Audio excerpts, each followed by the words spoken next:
Ia whaatalo whaatu I le soafa manu malo Yesu Kiriso e le polokalame o whaingoaina o Israelu le nupa ia e alaile le au nanga a le Global Kingdom TV channel I le nei fiafi ma o le au amataina le tata polokalame se tatalo I ona whaangaso loa lea o le talanuanga le nei fiafi. Father, we thank you, we honor you, we bless your name.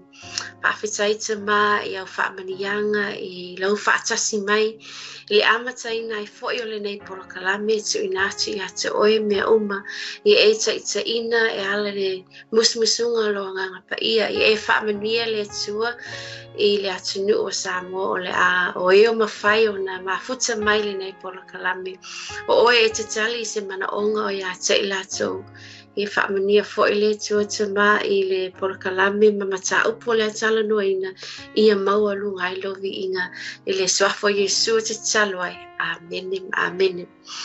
Ia Samoa te tui whaatalo whātu I le swafa manu malo Yesu Kiriso le polokalame o whaingoina o Israelu le nupa ia. Ma o le nei afiafi I o te fiafia whaelo atu o loo mafuta mai fo'i ia se tasi o atalii whaasino le atunu o Samoa o loo au mau I te tono Israel. Po o le tatou fita lea o Vincent whaatalo whātu ai I ata ia le nei afiafi ua mawhai o na mafuta mai a wā fo'i se whaatala noa ina o ia ma se update mai le nuu pa ia le nei afiafi. Ia te whaatalo whātu le tuangane I lau sunga le fita Vincent. Shalom, shalom. Yep, talofa, awalofa. Shalom, manole se fomonia e te ole tofine. E whaatalo whātu I sunga le rifaifi au ia Mike. Tu sai mal tato po kalame patalo fat fo I paanga wo ole nei lava la leo ia te tonu fo yolo fa penano mo se pasalongo tu sa lunga I so ainga fa so manuia la to fo ia olo fa penao na mo mai le nei so tainga ia mo ngalo fa fatalo fatu mai nei Jerusalem nei malole so fo mo malole so fo manuia malole fo lau malo fo le tawata ia reli. Ia te whaafatai atu fo'i Vincent o na le awanoa o whaawanoa ina e whaatala noa ina I oe le tatu polokalame le nei afiafi ma ia e wa lewa fo'i aso o te loa lewa fo'i aso po ni masina e lo o toi maua se tala noanga po se update mai Jerusalem mai luna le tatu ala leo lea o le Global Kingdom TV channel o te loa na o lo maua lava I lunga o le whaasua manuia. Ia po o mai lau susunga le nei vai tau o te loa e lo se vai tau whai ngofie I le au mauai I te tono le nuu pa ia. Po o mai lau susunga ma le ngaluenga o lo e whaia I te tonu o Jerusalem. Ia whaftai mo le whafsiri. Ia pule alofa lava le li e lo maore malosi. Ia le ngata I whaltino. Ia whale anganga. Ia mai se fwoni mawhauwhau. Ia taitonu fwoi e tau le whale o ina ia le tūlangolo iaisi o matu watunu. Ia whenga I ma tau o te minei. Ia le ngata o lalo pito I lalo I saute. Ia lungai mātu. Ia e whai lava singa whaabesi besi. Ia ae pule lofa le tuolo o file mu poto file mu pe tutono Jerusalem. Ilona o ngata tonu pe o inale leo te whaamautu ia I whatino inale tutunga luenga. O lo manuia be uma maulawa malosi e mole lava le nganga fia o no tau singa alofa le tuilo nei tangata e whaftai e fuela uta poinga Samoa ia mai se lau tatalo leo leoa ia wai o tala tu saoa ia o le confirm atu nei atea e langona I le mana o lau tatalo mo lau tapoinga ia ta ufu fa Samoa I lava se fai vai le tapoia no inga tulanga le mo le tulava le nganga whaftai mo le nganga maulalo tu sai malau tapo inga Samoa ia stalatu le tu fine lo manuia me uma le wa o tantonu amatan mato tau ma fanfan ia wa vela e fafu e tu vota mai a vela tofa e pe e sausa vili e savu e vela e pe ia se fatu sa voi pe o lo ngau falao fu le pe wo fu Ia tamala na le ia I termini te tono e kau fiololo lava ia Jerusalem o ne mawalunga. Tau mawalunga hu ia e vanganala ia na itui laloi. Per vaenga le litau e laloi kasa. Ia po lalo fu on melo ia sami mate mai e riku. no fuanga ia moto ma fatia la vele vele terminate au te lo fo o le vai tau vive la fo i te tono Israelu lo wa fu ai le matia au ape o le la au na fo la au aina na le wa fu le vai tai mine i te tono Israelu okay o te loa o fia whaalonga fo i nisi i ala i ni mea o tutupu i te tono Israelu ia e lo po ma lilu fo i le atunu i le taua o lo whaia i lalo i Gaza le wat ya ne la amata mai ya o ke topa le tau sangante nei ina ua o so fai mai Hamas ia Israel la so fitu o ke topa ma o se tala fia fo ile na vai atu wai ia o nisi fo i le na ave fa tanga tau tau le na toi la vea e mai ele au tau Israel ai pe tu inati lo se sunga pe me faiona e fa soa mai ini meo te tupu te tono Israelu e fa longa to e fo le atinu o isi fo i e meo lo te lo te tupu o le tau fo le tu i matu wa e pe ona tele ona fa sau i lunga o televise ma telefon i le tau i casa ai o lo i lo meo te tupu i te tonu labo Israelu ia e mai sei fo le tu i matu i le valia ma le panona ia tu ina tu ai lo sungal ne fi mo se update mai i te tonu le no pa ia fa sai la mo la noa to fini ia e mua na pa se famtalanga fo le bau i tu ai ngai e lua o le Utaia ma le Mosalemi po le Arapi ia tia o ia tilo ia i ma le mau e nei ma le no fuai le ngata i lea o le ngalu e fatasi mo tangata nei ese le ta o le toto se tulo o le tangata Arapi ma le toto o tangata Utaia ese ta o toto pero ta o se famtalanga fa ingofi that value o le sixeng po le value o le tangata anu o le winga famtalanga fa pe se fa tainga fa pe tu lai mais fa la vela fu le oni lo afi tangata Utaia po se meo Asia po Afrika po fe se meo la staka po fe se meo la fa pe la ave fa pautainga pe e watu wa Utaia sa iliola tu tangata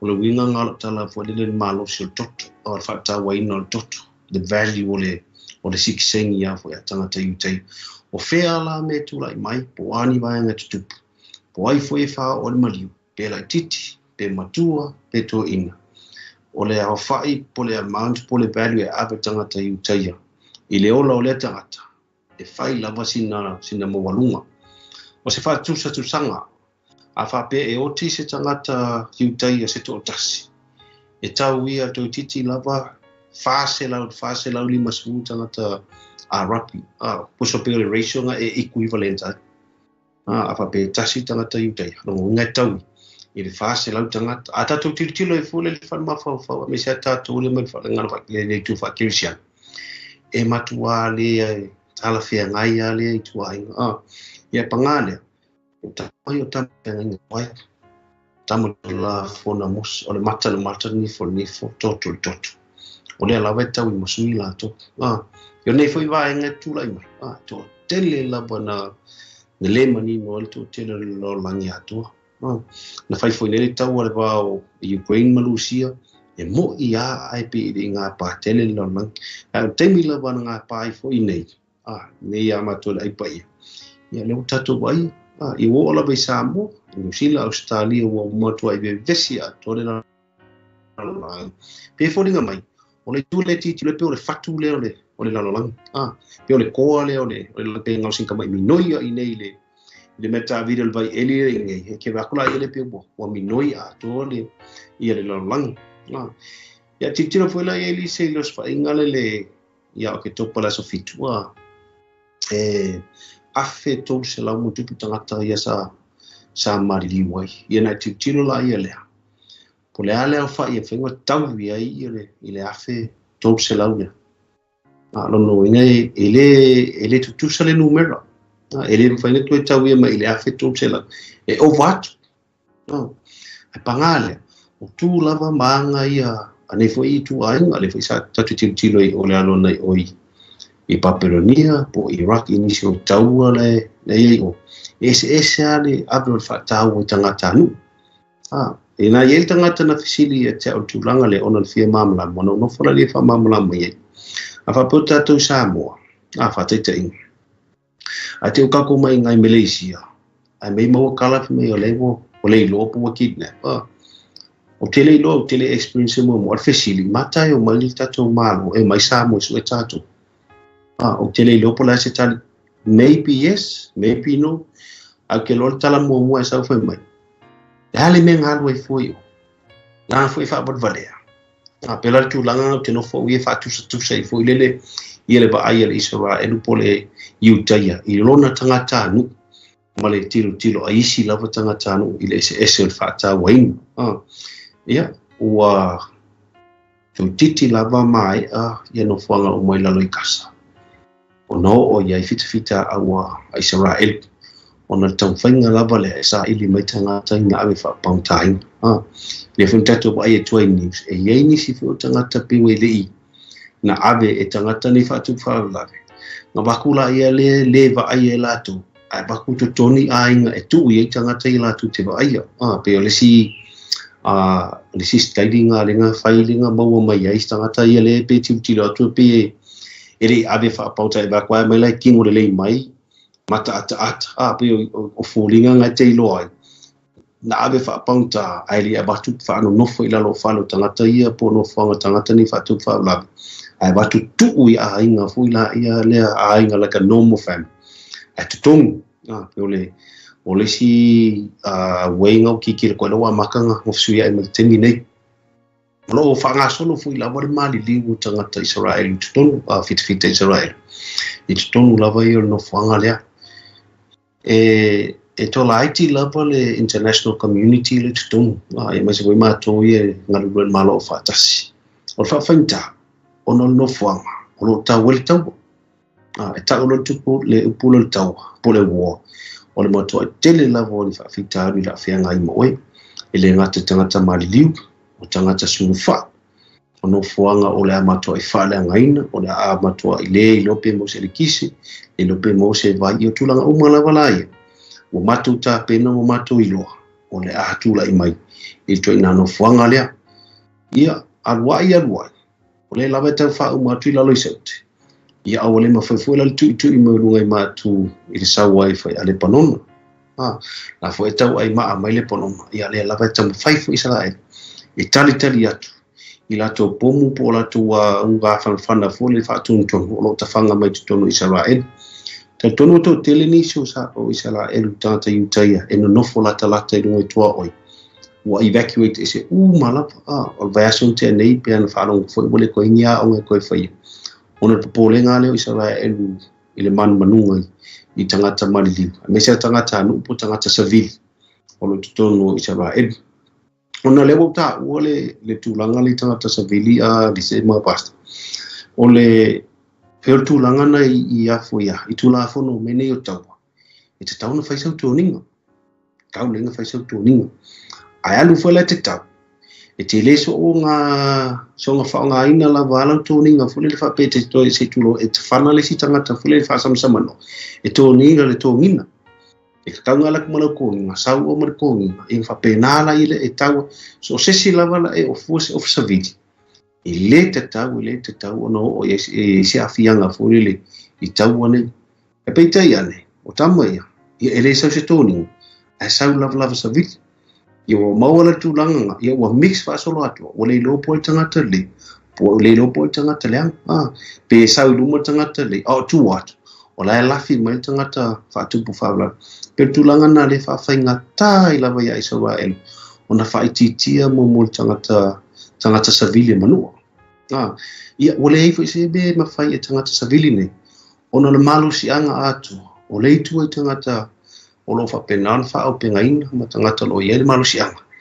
E control umai leo hanga umaa, pela le tūlanga na. O le sasi o le tū, ia, o le aifo. O le sese o le me te aruanga iei, ia, o le nāfo ia. O se vainga pitu silinga o na whaamoi lotu, tangi fo le anganga, ia, nese apa, ia watu i te alua ia so matu o i lalo. O le whengta la foi ta penanga pa fa ni mo tio la no baenga le e alu na po atu le se mo ma faufonga ma faule ai ma fa na ona wa le tu mania o malanga lava ia filimo le oti tau te le ilo a fesili po ta to fa saun ia e mai lava fa tu tanga fule le malosia lo to fule le tapena ai le li ortino e tau ona ia para ai fule le tau fef on o baenga ni ele feo titangata al tarsa ona e matua i lili alo tino ai mo te li tapena mo ke se taia wa ke lang mo ko sul va veo ia watu titia luai tu lama a ferwa koltawa i nei Jerusalem mo ke o toni lalo le tua oi e whainga kolosi tuton ele keminge ele ma whainga e so na kolosi lava so se vaan e whapitoa lava le tu kolosi e au mai tangata iutaia pole amo le vaanga tau Israel e whaonga mo te o tuton e ala numa tu o tuton o le sosoani le mo meo mea ai mo meo ta avale fwe o uta o le wha mai wha mea alofa a wala tangata lau tele ia e va ai ma se loto no tino moia e le nino fonga e le ngata wa whaalanga uma me uma e o tangata mtua penga ia e tautela tua kai a kakimtilo e le loko le ala upe mwhanga whai pau al mea o tatalo ka ke laku I whare mai to telo tangata tati kalo ko se peile I loa mai fo lele a loka loto la sinsila le atu ka whiwa ai a kua ka kango ko ia le malo loini tango ko ia lea ia maule the healing for le so for Yesu ia tonu foi a vele tu ai o pe o la tilo mai ia I lo mai ngoro porque Luciano le wa mantu o le tau dalo yu tai mo vamos a le ale watu ma tu kanka ke Luciano pe le situ ngai e ata u ia fa benefit e ala ona tau mo foi sino ma mla mai la no le tele na mato wo I lalo fu le ele misia se aso mane tangata mari ele misia ni asu mani tanta mali a pe le winga la famtala ona e tau role pulo li tau pole wo ele ai se sime e mo ila vo ye tu la fo e ye ele ai ni temi e ma fo isi pole mo mo rules up engagement pa wal me ai por fa sa no le ola at the end of the day ko fi sa fo ya uya ko fo me usale ai mo se kai io ko vile folis ma ko ai nga mese se afana le utu e fo imana ele fengo fi ele fengo fi le tu manu wenga lo fenga ye ia la ngona la ma fan ona tapu inga samu le talo le o la vale tu fa lo longa ia le resource fat faita ulang ele ngata ina tono moftang tono fala pokto talo ale masania tatu talsia lu tama fana o samu so se tafalola that prayer I have to confirm it's very powerful. E moto ila nguna ila walo ting. Ia e ngata foi la lo fa tete il temi ta penal temi lo tolta vale. Al temi la ba e kolosi lo le kolosi o matu o tuto. Pe se furwa mika o mako como mako o tuto le me lo penal tu predes. Ke amalia kwala ye lo fefe. Ia ai fa mo e leri ilanga pui nga fule. O le fa ko amaka. Ia mantua pe kai was kai korwas o talamonia ia e fia I fua kama foi lunga pasiaku pakaku lesiku pasasa isi mesi lesiku ia la ai tama fai la vai fata no tu ngal bang ia na to fia fo I atu se situ e pe tu langana na lai fo mo le bon noi e ngaluoi tono mala o fatas ine ona o tenga tu langane o ngano fuanga ne ia vevesi mai wala fatapen ele ngata fatin o ma fau ia wala vale il fatinoin ai o tarsa o ai le saule sa wele pono ma tuale faititi ala ko kiki a fita tu wai talu lavan amata malito opo maselin malion wafe o keti te fana mai le pono ia o le faitali tali tu lava yute le foi wa a ngie lungo penga tafa ilani lungo social media le to tele watu le olango ina Israel le tau ia tino fo mo titilo o le no funi le la ngona yuti chila fiele tu le banga umoro fe ngai lonu mai tala Israel pete au mai ma tu te lo oi au tau fo ni tu te lo le lo forma tu e matu e sa wara tali ta te whātua o sori. O le me tonu ana le ka o le tau mo le tua. O le me tonu ana o le waku e oki ai ai ona mo le lu.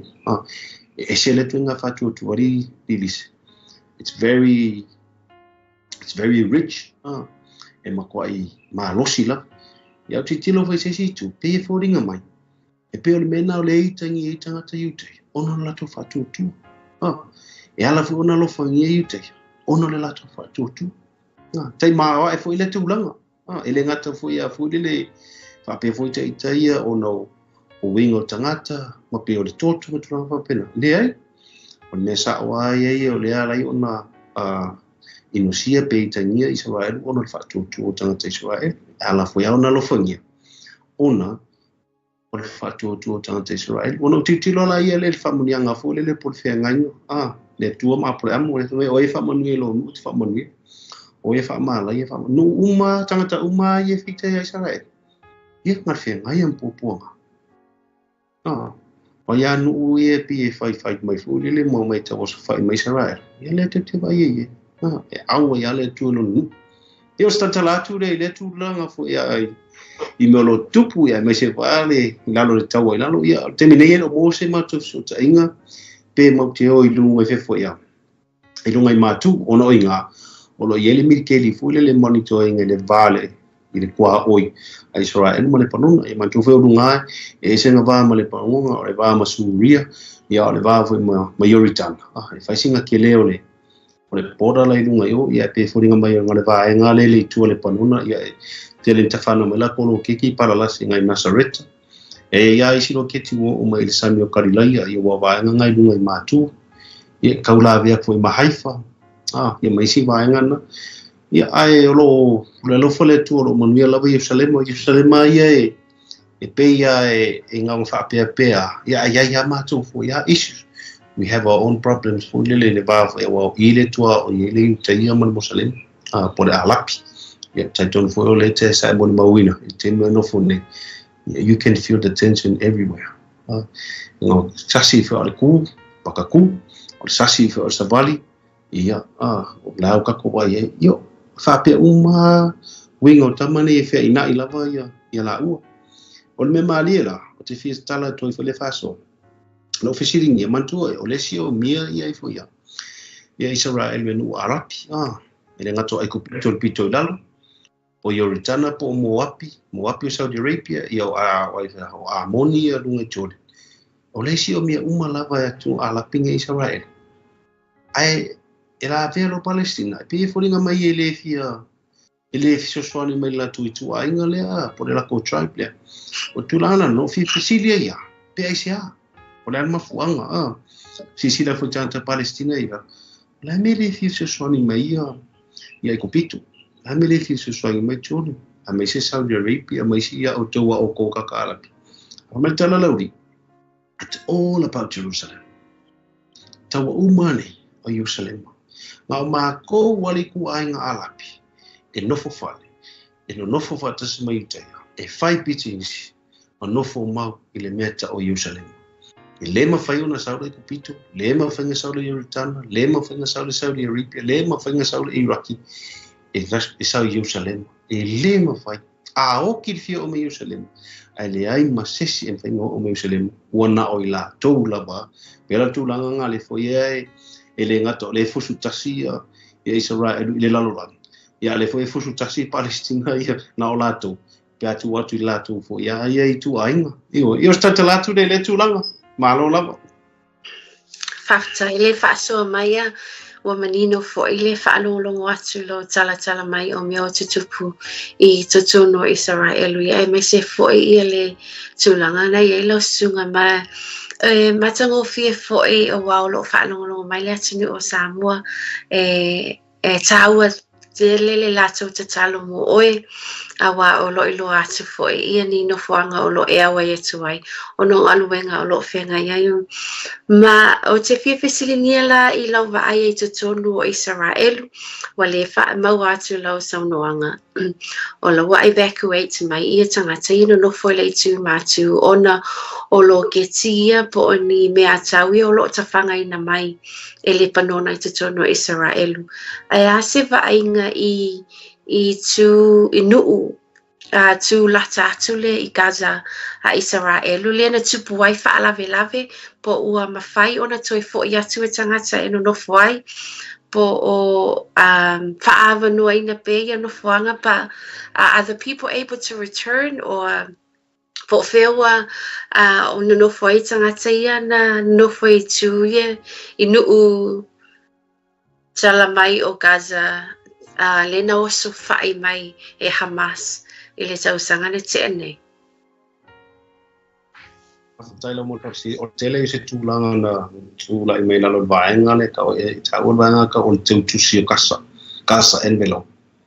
O vaenga ino so fai ka kongupe mo se furu tolu ke puts e ka lo ke puts mo kama small village bolele. So titi la va se furu tolu so fai. Kusa pe ya ma se lua se furu lima tama inu unge fa so longa le.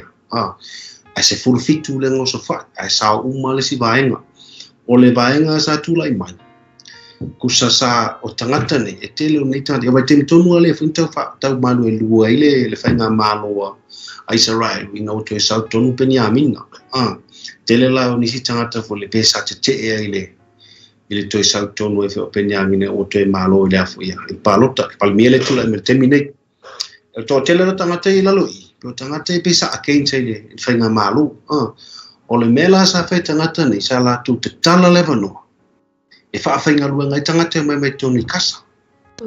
Kusa lai po mai tangata mai kasa. O mai le whainga lua ngai I a. Kusa e lua se furu lima tama I nuu ne. A se furu fitu. Na ta lai awa noa mu tangata e mai e afu ia. E mai ngā lue. E o mai e teu whanua. E mai e se soani whainga tonga la au. E mai le whainga o whaunga o whale. Se furu fitu leo. A fika la eso fiku su wasu I wala fulu kaslo do kodo fado. O le si valu pito no watu kama I small village ya. E te te la to le o singa fenga ngale o fai es full fitu. Tama ele ai. E le te tau pe foringa mai o le valu da. E awa ngai whainga malo. As full fitu da. E pe e fale ke o le foi tau fai atu la whainga malo. E awa ni fai sia pa no fuile. E mai tangata ngai kusa lo tatala ia la tu le fetoa ia la fe mai la tu le ai o au wala ia e amata ina fale o singa fenga ia mo si file mu ia mantua la ile pu le termina ilo singa fenga inga nei a pito nu ne full fit matangata nei o le ngana fala sa fa ngai fa ngana fa eper ia maranga ngana fa alapi ina ua faile o fa inga tangata uma ia ngā lua se fitu nuune. Tangata uma ngā o mai uma, they know exactly where they go. I loa uma wanga e loa whaituto ai whafo, e loa tutonu, e loa uma lava, e te loa iata pe tilu ai. E sau se tawa le watu luma se pitonu, kiki lok whamai leile e leo tātou le whaawau. E ngai ke I loa ai, o melanga tupu. O so whaia uma se fitu lea. A karielo mala ori ele ngala to le whainga luenga tangata. On tua to valu pito no ui le lufu lima atoa. Tarielo matamane na whamai I o ko vaila o ko iere mena whai atu. Malesi vaenga. Ina woso whaia no whanga ne se furfitu. O leilo e tangata. Po whela asuru anga iei. O fia vala au anga ili mahalo. Ao la tole te te ele mahalo. Man tua o la tole leusta. Ia tu la fonon malo. Ia e pangalea, e tau la bon fatau no ure. Ia la fo, e tu te mga luanga na malo, pe te e mai pe alofo mai. E wha awau pe a ono, o le la tofu ngā tu te mtafa iu. Tai tonu li se to ti tia fitu I tu la. Foka ma whaile ona tau no uvaenga au mua a Israel. E la vea I tangata ia. E le ngata I le meia, o moe leo leo po, o matua le lua po le ale tūlanga sa iai I le mea inga o tūla mai le whawhitau. Sau lawa le whainga, Funga no nomo. O le ai se matala. Ona foi o le wa ia le la to mo fo o le osinga fe nga amatali se filem. Malele lo. E ia vai nga umai o fo mai. Tele la no fanga umai le nga ita to tata ko le to tena ave fa pang ta to. La ia la le si afa. O tangata ni to no Israel. No fanga umane. Kusa e fai tau wala so fitu. Walu iwas usu tasis fulu ai matu tonu e. So to ama wala no mo tonu mo tia kwala. Ola fresh ala asu fali. Lo ia fo tino marliu telefone email au fata mai. E atu foi la isala elwe Italia tu mo tamu fai fo le la vea e. E matu ale I lo fo ia e tangata nei vai nga au ia pola ko nga approach. Ono fo ele expecting ana tu. On mela wa ye ia ono fuanga ne wa ngao ona atu le military na wa fa ni tau atu lo no poa ye ma fai ora to camp fule le fa ni leo I lo swaing tele lo tangata ye mantu le wa ave o empty o tangata la ai tanga I evacuate mo mai ne Jerusalem temila ne Jerusalem tu mu ye ele ngata fule tangata mai la lo le sat on sa fule mai dunga matu ele ngata wala wa ngai Tel Aviv I wo ona isi no fuanga fu la ia le tau mau mai ba nga yo tua oi alto tele lava I ne Jerusalem ma dia wai ole malanga asi fai fu le lo timo le ngomai nei sa wa fu mo to mafut mo kwa le hotel ia mo kalmo e titio tua le situ tu mo la fai fini pe ko ki a tolu fu fast food pasi mai ngai tina fo ya yuteia Yang fsidi la ia le o se tase la maranga fa mai. Me ne fine fai. No fa kula ile. Fine umai o la ola te to do tau. Na fa tali ale mele po la tali ta mai. O maliu pe to fo I mai po le ase update. So wole to no fo la se silon fa. Ia o mai no fo fa tasi mo tali no fai ne ai fa tasi fai me fa tasi. Ia ma fa tali a fo lele I se tala fo lele tala fia e maua mai I roto te to rua ye leo to le fenga I matau al tali atu na I leo to tele nisi va ngai la ro sakte o inga ia me se no fo ngai sa fo ia no fo ngai sa fa tama ia e ia se me o te fia tala no I lava sa tu lai mai I os fa inga nei na fa nga ina le fionga le tua o nga ngai lo ai le malo si ole o le upo le tua le tau ale matau li se o fale nei o la uiuta ia mo me o fale o me o potu sefe po safety rooms titi to fuare fale mo me mo safety room o fainga o fale nei ona fo la lau te lo te mo so fa ia mo so fa inga fa top ona ole yo le inga na lafi tu to tele la sa fa pena a mantua o tangata ia le lord fa tu puvale o le sanga lu wetu to no fale ni they know exactly how to open doors they know exactly where to exit and enter per tu langa na la isa to tele le sa malili fa maila sa ele fo mai malan fana sa o tu to no potu la tu no lokalo fitu valu ifa se fulu itula ono no fo tu to no to ina malan fana Or metu fu me fa longo mai fa. Or ngana alapi. Man ngana e peru man tu fu ngana ye fa nga ye so. Le ke le fa nga tangata. Bo level fi sa stu ine fa. A le fa longo mai. E de o tangata I fa fu o tangata fa tu fa bla. Ina o tau nu o tu la tangata I te ia pon me te dia a I te ia. Kulo ku ya. Ai vala mai kokong. O ai o to. Afa ko mi ke o ma to tanta Israel pa fa mai kokong. Ele o ko ka Israel. O le mo ke fa ka si o mai tanta Israel la via I ma. Ale la va fa ya ko la wori. Le ai o ma ko mi ke ala fa o ka ron fo ma. E la loi eske longa. Fa le baile. Na la fa me te ma le ai. Ele o to tanta e per. Ya la fa ya ko fit le o ma ko o yutei. Te lo ole le vai nga sa fai te malo fai mai a fai la o tanga te yute kango le si mai le mau le kongi ma le mau kongi mai le vers fai tau mai le vers walai no ele fai tau mo se le mil tus ba ia le ale iuta ia ile skaki fo ile iuta ia kuspa ia la fo ia le kuspa ia le mosalin pela tu langa na ma tu fela ka o fita iuta e o mo ka kuspa ia fo ile ku kanga wifi e la ko talua e ngong pala mo fo mai a pela o ko ka kai kai se ngo fo la fai ka mo le mau le ko le ko si de ke le portetto no me pose numero ko ngora ta ia ka se i fo no kuspa ia no ia no mo fai ka ia vai la fai ka ia makala mo no mo fai to fa pea e mamana le upo le tua. He can open doors, no matter how tight the door is. E manuia e alo loto fo lele i defo e tūlanga. E whangaina le upo le tua. E la vea i se ola wa. Fa penao na fa sauni pe wo tūla i whais tūlanga fo lele la matio le ola. It was so, I was so blessed. I feel so good for lele as a Christian. E whangaina le whionga le tua e whai mamori mau. Ina ia mwhai ona wha mau ni ai se ia se tūlanga whapea. Ia se talatu rei le tūlanga to fin. Matango fiel whaasoa. It reminds me i tai mi e sailini o Bonilo Kitsi o lo o mai tonu o Jerusalem. And people we used to run ai tamo mo e mai i te tonu o bomb shelters le pito ai lalo o se apartment. And it's a whaalongo atu lo o mumu po tatalo tangata i utaya i le tatalo le o le salamu e iwa sumatasi salamu se lau loa sumatasia Peo se tatalo na lato te whaia e mau ai le file mu i taimi o loo tamo mo e ai mo se lawhitanga i taimi o poponga.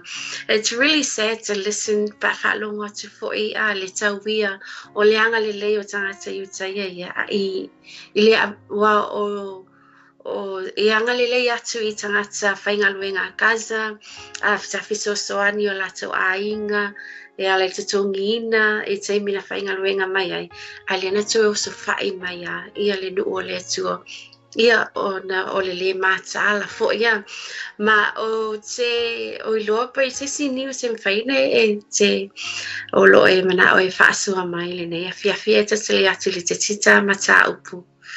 Le afiafi lau sunga.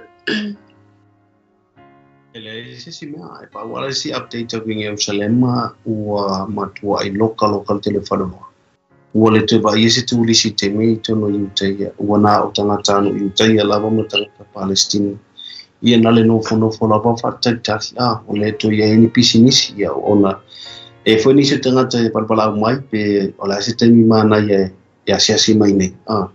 Ia oa ia malatali ai ele o sefe Israel o temi nei o le fa o declare ele malo o Israel lo fe ngai maltau is in a state of war. I saw wala o ke sa on fenga sa in your own risk. O la stulanga tu la ia te o pe sa nei e tu portrait fala blave e mo to ai fufu mama au Israel mo ele ai se on fo le wa patu le won melana o labani si fia asia si mai on sa le titia se tau mai atu le tulang ia atu nula ia mau se loa foi la ia le fai funga sia si mai ai e foi se manatu fa nga fole nei avanoa afa pe te wa mo mau se avanoa fole le mai ni kurupu fole no fi mau pasta timo fole le e fa so el tulanga le I wish fole le instead of my name mata po ata mata tie ma ai o termine o mato manu wa Israel o mato manu ala vale do to le termine e pe mana ia pe fa poponga i additional fu le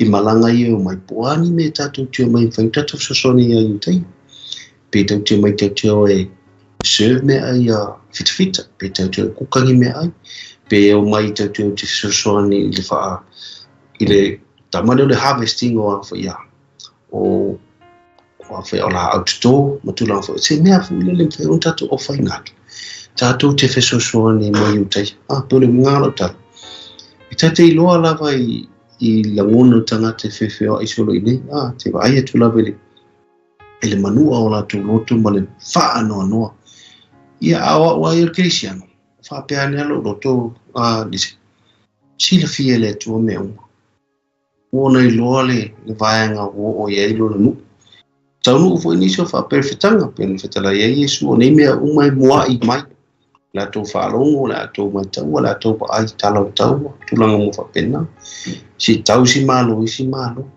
ne o tau nu te leo o ni so fa perfectanga ia e pe le tulanga ele ngata o ta pena fa ma fo le ini fa fitau li tupu fa fose ai tau fo na ma le tu fa le nganga fo the biblical side of it ina o ngatasi la I le fa tino ma fa le nganga pero ngaya la o ngale mo se tupu pole fo le mo se tu e tau a fia fo le tinga ina fo le ta pena ono le tu le the spiritual side ai pe tulanga na le tu timile se le mo tau le ai ni fa lo ta la wa ke longo fo what drop le economy le tu ia o pa wa te talo le ia va be mai le tau ia a te no ele ai ma se si ia o se mana mala me nei vai nga ona o lato ia nga yu tai ama mo sale po ala lato te ro ia le e fo ngo fa fitau le po ai al tanga te sau fa mai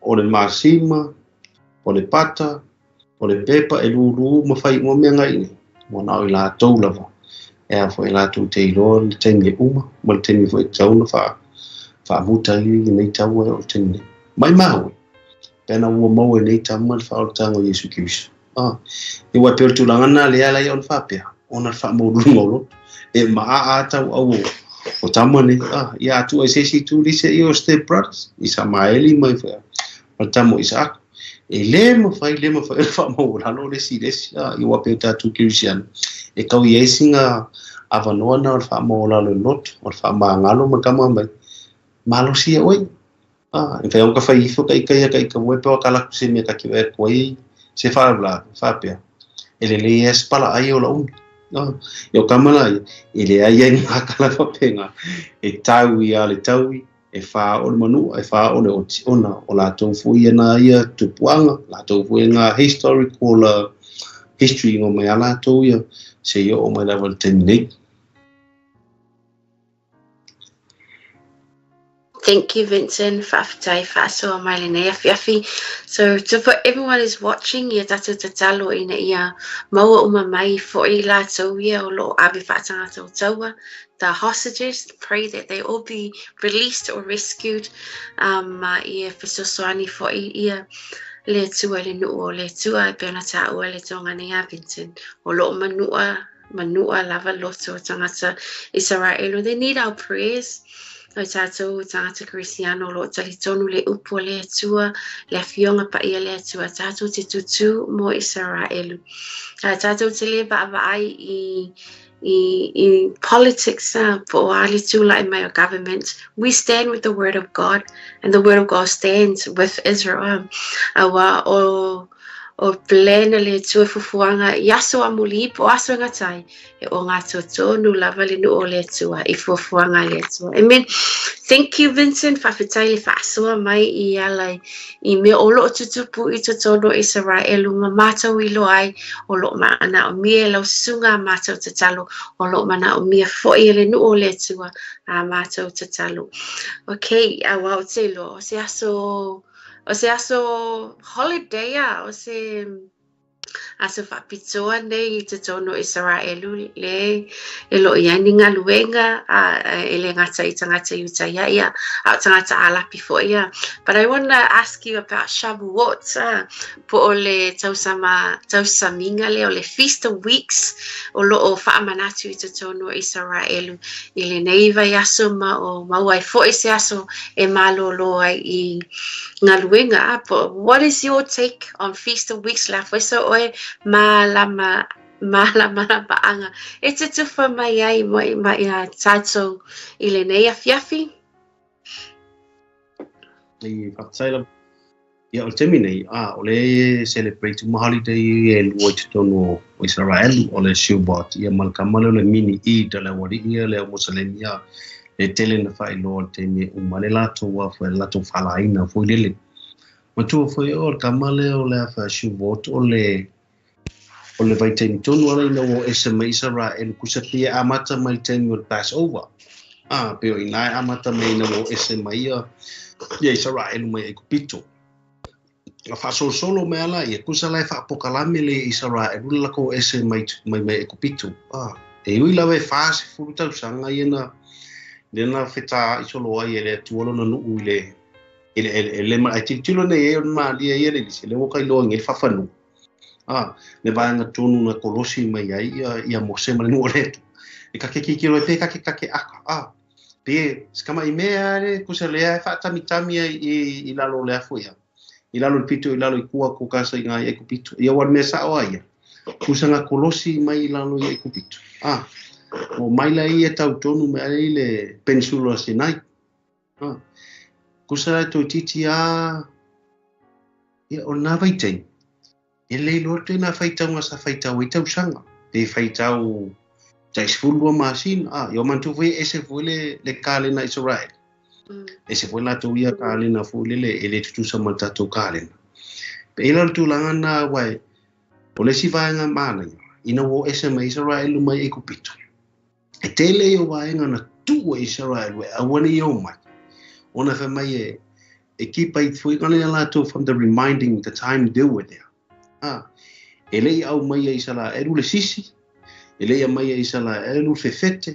ele ia mai Israel le susu pio kamanga e o fola sua malie ele ia mai Israel le han akusa pio meanga fu le mai leo o melkemingi le ia ai nga fu le ka o kosha le ka moele ai le ai se me ai fu le e se fefete leo o melkemingi le fai ala to tau sa nga mo fala o le fa fete ina ma Patulang fa pena ya mese foi ya mo me ai Davis Davis fu dile ele susu malsis ele ta mo ma fare to telo isitanga ta yute ona famela to me ai na me ai kupito amato ai ona to mana tu ele temi ola to polonga kusala ole mainga na le Israel le mainga mata o tanga mua kolosi lo ya tik saulo ngalua fi ai kufa yele manai tik mo wale si event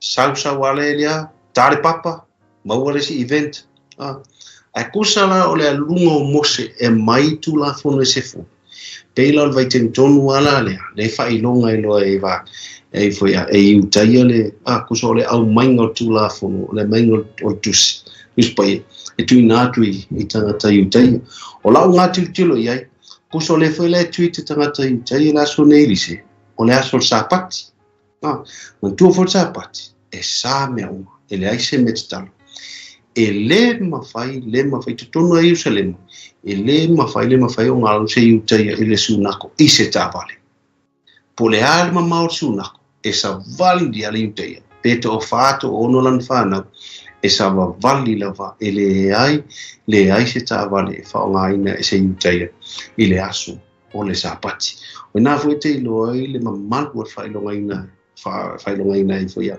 e Israel o le sapati le ai ni fale talai le ai ni pisinisi le ai ni company e matu ai loka ma vale foi e no fang umane ya o yaso nei aso fai lo pitoa e maso sapati ia ai pe ma le mala pe le tulang vole se isa mo yaso e sau se solo si ainga vulele ia e fa pena uma nei la ku se solo si ainga io tamaiti e lava pa e ku uma sa vale tu e te mi velane o la ta fai mai ole ila foi i ole Wailing Wall la ta fai mai ole ai tuaio o Jerusalem ia wala ba ia sauninga mitulanga fa pena ia tu mai foi lai le tu la Muslim e ona na finga amata mai mantu la to so fu la sociale sa wanga fila to so malolo ia malwato mane ia malolo to mato ne ke visian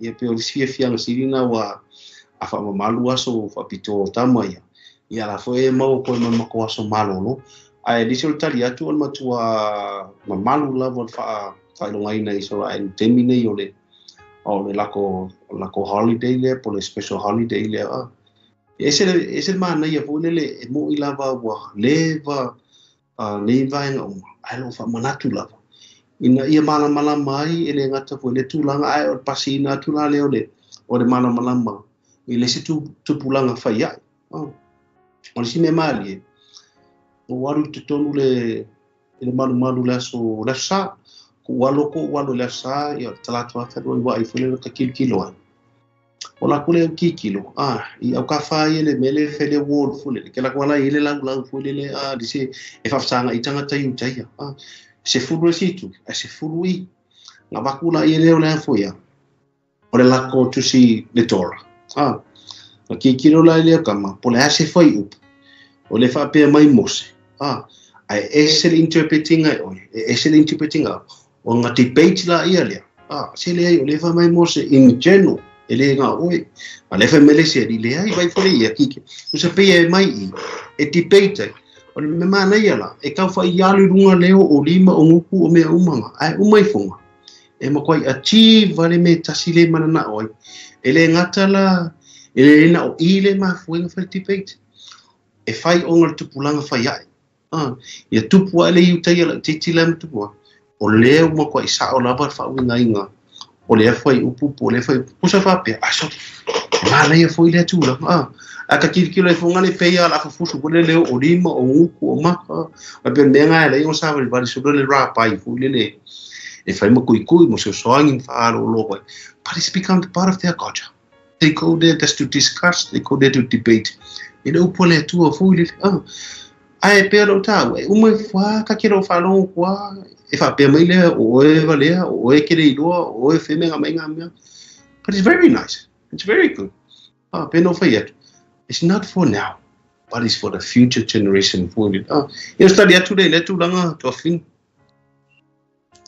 Thank you for diving here lo e fa so mai au mana tua au so se aso papito ai tono Israel e te vai ngā solo tangata Iutaia malato ainga I te tono sunako e ngā solo I le pā tatalo e tatalo mau e vivi ia e awele whawhetai I le tua. And so we ask ourselves, you know, a whaiaso whapito e nini usila o whea ngai ai. I le tele o e mato I nea ai lo o Sava Valley. Beautiful hikes e pe o I cafeteria po le beach. Pa o nia o ngā matango whihena tata te mau mai I leanga nuu a tangata Iutaia so se aso whapitoa e ngā e te tilo le mea lai whaatawa ina I lato I mea ngā soloaia e te I whaitau I'll just quickly read in o le uftato o ta ua le Feast of Shavuot I le nea fiafi po o le tausaminga o le vai sa pati ia le maua mai la le tausaminga lea I le e soto tōsfu me whawha I pue lua o lo whapea e te whaia fo I le tausaminga o vai sa pati o le whaapolopolo o sele ngā saito a toa ma le tausaminga o le whaaputu ngā fua ina a uma le tausanga e whai e tai tolu e tai atu tolu I tausanga I e loa ai tane umalava o ia te oe I luma o le alii o Yehova o le atua o Israel. O te loa te pokalame vai aso fau o le a tala tili atu ai, whaamatala tili atu ai I le tausaminga lea o le vai aso sa po le tausaminga o le vai sa pati ma o le tausaminga o lua I fua. So e tolu ai tausaminga I e o atu ai tangata Iutaia tonu Yerusalema o le tausaminga o le Paseka o le tausaminga o Whale Apitanga ia ma le tausaminga o le vai aso sa po o ulu ai fua e avatu ai ulu ai fua o lato whaatoanga po o lato ngaluenga e whai e ave ai taulanga I to tonu o le malumalu I le vai tau o ia I le malumalu. Ma o le mau mai ai e tangata kirisiano. I le tatu aso whapito po le tausaminga le tau al Pentecost. O no le Pentecost po le pente e mau ma le upu e leni 5 e fitu la vai aso sale e whaitau ai mai le va o le na wa uma le Paseka e o mai nei ai tana whaitau I aso o vai sa pati e po vai sa e fitu e ato ai aso e 5 ia mai ai le mea na tupu ina ua o le aso lea pe whaamtala mai lau sunga o te loa e masanina o e alu ai se no foanga I lura e ta o le upper room a o tumu ai tangata I utai e tutono o Jerusalema e o atu e abe taulanga mo atu ai e peona whaatunuina I lātou e le atua o le tausaminga o vai a sasapa o le tausaminga o ulua I kua ai e se mea mata o tia na tupu I Jerusalema I lea taimia o the day of the Pentecost po le aso 5 I e pen whaina whaamatala mai fo e lausunga o te loa e masana e o atua I lunga o le upper room. What is the significance of this place in Jerusalem? Listen, this is one of my favorite places. You know, like ole upper room e tutu tonu le no tavita. E foringa mai o tupu tavita pule ele no fanga tonu le. Ole tele io oni vai no tuspa ia. Olo yeni fesili. Italia na tutonu I la voya. Ele upper room. Ele fesili ngatula mai. Fasili mai fa mai. O ai ngo o so o inga tule Yesu e mai le asini. Ina ua sau e urfale mai tonu vai temel palema. E matu vala le fionga le tua. Ele tusia mai ingoa wa puia. Ingoa la uso le ngo e mai ia. Ia la singa alfa mai ngo ila ia le uso Yesu. Mai mas. Ai ina ua whewai Yesu whewhia I tono Jerusalem. O whasau ni la temi le. O tau samaanga ia lea le pesa whasau mai o pease. O na whaile Yesu ina wari ia o Ioanem Peter.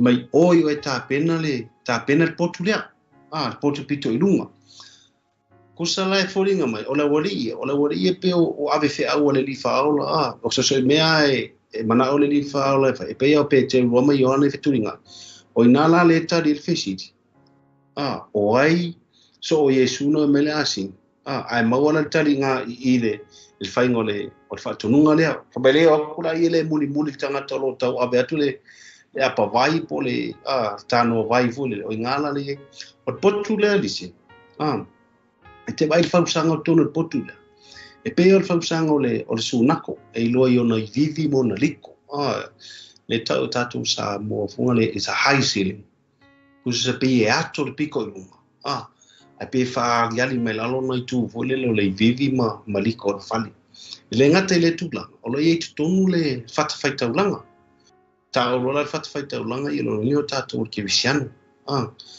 ele ngata ina o lo ia ile no fuanga fule le tu wai mo tu sita the shrines a fule mai la o tanto no mo nei to o le tonu le fa ya stono no fuanga nei po le potu le ta potu pito lunga o le si tu e fa ya manuia I lava le loto pe asia si le potu le o le tatu ai le tatu volanga e foringa mai o le awala I lo loto mo walalo o fa mangalo o le salamo moni o tatu o tatu tuli tatu tito tuli so sesi la beto tuli po ina te lo ai o tangata ma walalo tangata lai fatu ese fu ile foringa mai o le si ngoanga le potu le o le potu fatu ese o le me bitu sirilana pe e tau ye pe tau fa mari le hitu fu ile o lea lava e tau lo mafau I le to tuli o le awala pito silo na mawala al watu le lifa ola rilisi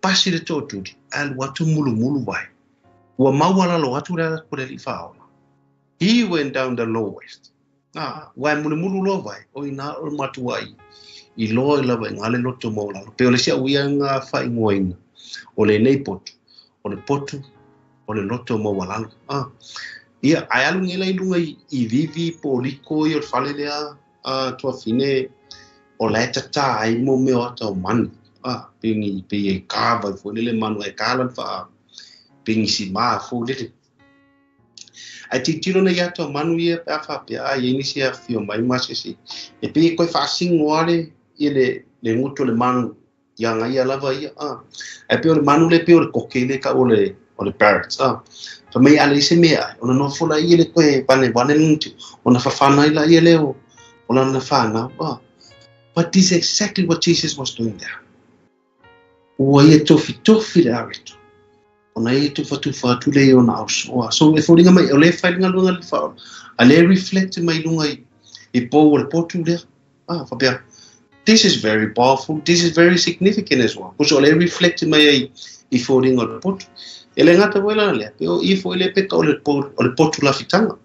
Wa peo I le ngana la fiela wa henga le ina o mariu Yesu. O maila ia le o Maria. O le si Maria. Ia malauso. Wa maila la fi. Ono o mariu Yesu. Ia mantua foila. Ina o tu mai Yesu. Sabi Yesu ko alu e mau. Mantua ngan mo Yesu e mau ene mau Jerusalem is about 15-20 minutes. Alu kawa ko I siauri au so olenga wa. Faali until dawn for ka ko saulolai, so he came straight to this room.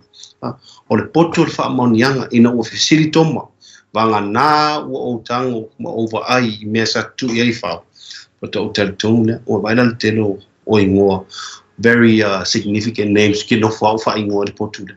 Ele ngata le poto pitolu o le poto lo tomo na o le laf poto la fitanga. O le poto na fa ilo ya ile tu fa ino le aretu. Ia mai me mun po tonu fo ilalia le na fio mo le ngang po ia fa pena ona hola ia fi lungo tum mo ka ngata nei ia wa ese fo ia na yo auso ia ai mai sia fa ingo si motu tangata ya fo ia sa fa pena on fa man ia inga il temilia. So this is very powerful fully to show the power of the Holy Spirit le malosi le ngang po ia tau sa alis ola unga wo mai olo mafefeo el temine o tamole o ngang paia e lea I lava se siliatu na I lole fisoso an sili e ala ona o maule atulanga ona Emmanuel o loto I lo wa mau nei ono le lofo le ngang paia. All I have to do, show respect to the Holy Spirit, acknowledge the Holy Spirit, let him lead you, let him guide you, and then he will open all the doors. Ke lo fo tu langa fo na le ala I ona mal pui fo no tangata pe awalu ino fuanga I mata ona le pui ngale ngang paia. Manuel lo tu na walu Yesu ngol mo orive te ton fu le te do au tafan mela I sten no heroin. Ora o wa etu na tu le silia tu fa mto so son sil ole ngang paia. Ole ala wala pisa tangata ki visiano termine fa Yesu le ala le pumoni. He's the only way we can go to our Father in heaven. But how can we go to Jesus? Fa fiona alu ya Yesu. Elema fai one no fono fo alu no le fao. No? Na le fao fa me policy tu di le si tu forgive everybody. For me fala talata mai e feita ya o ya. Which is we cannot do that. Elema fai. No knowing. Afa bo Yesu la la pumoni de toilet tu. Ile ola fa ba. The only way fika ko Yesu Kirisa, the Holy Spirit. Le hang pa ya. Ia ai fa wo fo o ye le fa so la le ka mo le hang pa. Te tun fo o tanga ta fo ye si nya u mau ngai. Fa me alo fa ina fo ele tu sa talale le hang pa ya. Amen. Thank you for sharing. I knew that was a special place for you. And masalina vai atoi o alu. So o ilina foanga na ole au tumu waila ia tangata yuta ia tono o Jerusalem mai le vai taule le atu avatu alato ulwai fu o lato pato anga malato ngalwenga e ave taulanga I tono ole malu ai ile ben matau tia na tupule na ta uele tawangane la fai tau na tule ngalwenga lua fai mua male e ole fai upu e fa o le nganga pa ia wa fo ina mai e to atele o lili wai I le atua wo atu fo ile aso Pentecoso sa ia I lato o malava I le mea e tasi male loto nga tasi ona fa fo se I mai leo le atali o le atali mai le langi pese I o le taalili mai le langi pese I o le matangi uangi tele mai ua tumu mai le fale sa lato no foi ua lo foi lato o laulo faiva pese I o le afi ua vaivaina ua no foi o lato lunga taito atasi ua faatu tumuina foi lato umai le anganga pa ia ua fua ai ona tautala inga ngana ese pe ona foi ina mai le anganga o le ngangana ya te I lato. Min ia just a little bit about the Pentecost e whawhitai foi, because o te loa ai whaalongo foi le whasoa mai a Vincent I te lo whasoa ia tātou te pawai atu ai lunga le page le whasoa manuia. You can tell manatu mai nganga paia, and we know that you have a very close relationship with the Holy Spirit. Mo se luina fo ia te tatou wa o si te mi whaalolongo atoi I le whaasoa le tuanga ne whapea. You know, o te fia mana o fo ia whapena la whaasoa ia lua tauma nea fia o lo wā wala lata ma le nganga paia. Pa ia whaatanga ina so taimi e te mā futa atua I le nganga o le atua. Amen. Ia o le whaau meina le tatou pola kalame. Ia tū nātu lau sunga Vincent po le tuangane, po lau sunga le fita le nea fiafi. I se mea fo I lo loto e te tufa mai mo e mātou a o le whaau mai le tatou pola kalame le nea fiafi. Yeah, mo le lavale le nganga whawhitai, man whamalo, whawhitai wha mo le abanoa, ia ua peno tau mua e afo ia, pe mo whaisinga umi o le whakua moles ka komawhtanga.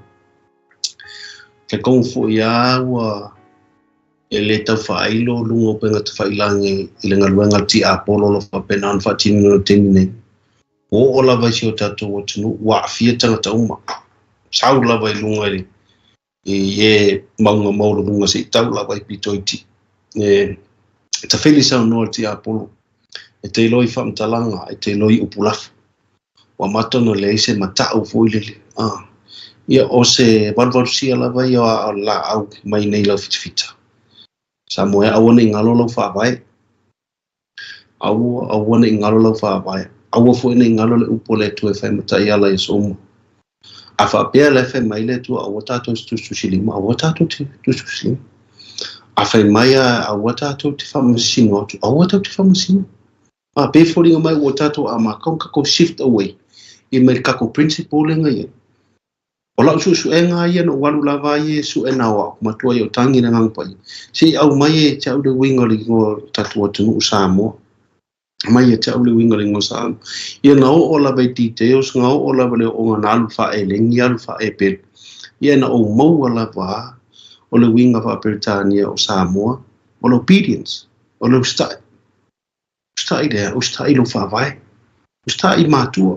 Ana whau nā le polo I ngā le tu. Ie awa lo te māmu lo tina. Wha malo losi. Awana I mālo ti a polo lo lotu. O saude sa wa ti a polo te mine. E le wha, e le wha tapula aina. E le sau whitwhiri a whuru le e makwa I saula wai whaatau nuura na misiona. O lea lawa tātou te tamu whai, le situ e whina wai, ma whatala I le alofo le tua, le alofo le Yesu ke wiso tatua I whaora. Al sau le sa wa te apu, la whai sau ngai. E au tau whailanga I au tau. I te lo, e au whaile whamela whiunga le tua, there will be a lot of them who will mislead and deceive. Tele lato la te e sei nai, tele foi lato o le hawha sei nai. Ia tātou tū maula vai le upo le tua. Paua le mea e whamai sai le angatanga, sai le amatanga le upu se e o ala pari ngata ana le upu. So, o le whamalosi ngā lau fitfita I lau fōlaunga Samoa.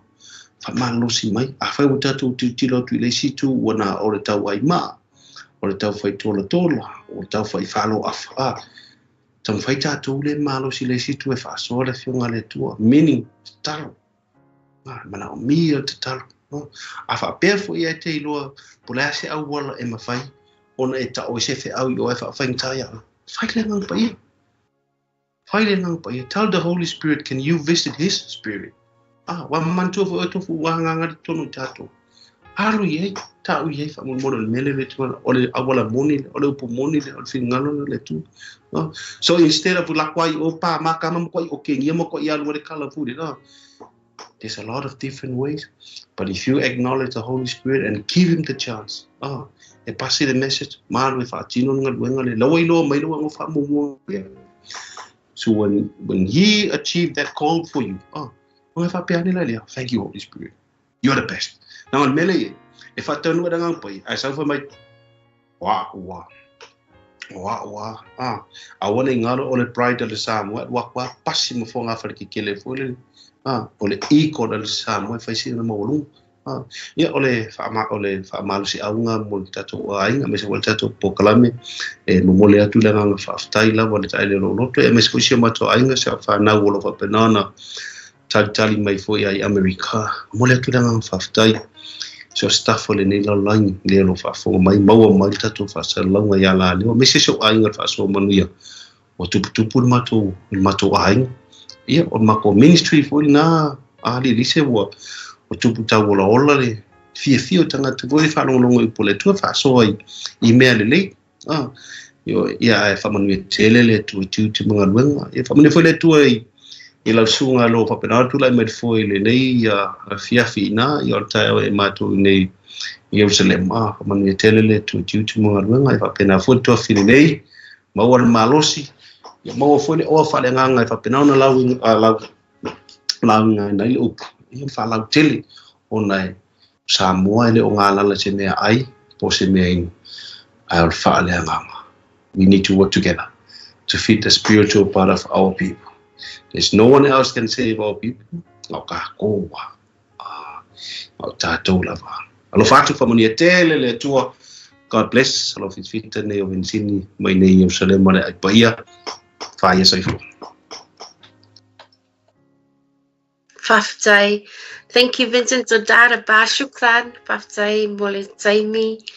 Male faso mai le ne fiafi o tali tonu I o whaamani e ina ile atunu o e wa mawhai o na whaalongolongo mai le porkalame le ne fiafi ma o awane ngalo ia tātou te talo pia mo le tātou suyo sa moe te tonu e Saraelu ia au ve esele fefe ma ia whaatasi le atua ma ia I mea wheoa ia ma ia tua pele loto e le ngate whaatino I nai le ngaluenga lo walau I nai o ia tonu Israel ai whaasoa mai ai I le awhionga pa ia le atua. And also let's continue to pray for Israel. Tatu tatalo mo Israelu. Tatu tatalo mo Jerusalem. E pere ta ua e le salamu e se lau lua suma lua whaapea. Ai o yati oto ina ia manuia Jerusalema e manuia I lato o e alolofa e ate oe. Amen. E sa mole tatu pol kalamile na nei afiafi o tatonu fo esin te aso lumanai pe apule alofa e le alofa o le tua e toi maua e fo e se si whaapoponga po e se tala noanga ma le tuanga nei a Vincent mai Jerusalema. So from us here at Global Kingdom TV channel, partnership ma le whaasoa manuia ia wha manuia le tua Samuel nei afiafi and God bless.